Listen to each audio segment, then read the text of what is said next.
सरकारी कर्मचाऱ्यांच्या पेन्शनबाबत सरकारचा मोठा निर्णय, अधिसूचना जारी. तर काय अधिसूचना आहेत ते पाहूया आपण. त्याआधी कर्मचाऱ्यांच्या पेन्शनमध्ये 7व्या वेतन आयोगाच्या पेन्शनमध्ये वाढ करण्याचा निर्णय. पेन्शन आणि पेन्शनधारक कल्याण विभागाने एक अधिसूचना जारी केलेली आहे. तसेच त्या अधिसूचनेमध्ये काय दिलेले आहे ते आपण पाहूयात.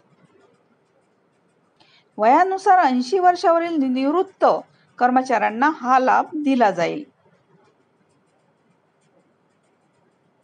पेन्शनधारकांसाठी अतिरिक्त पेन्शनची 7व्या वेतन आयोग पेन्शन नियम सुविधा जाहीर.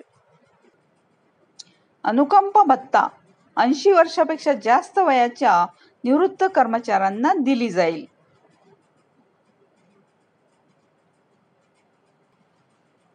सर्व विभाग आणि बँकांना सूचना जारी करण्यात आलेल्या आहेत.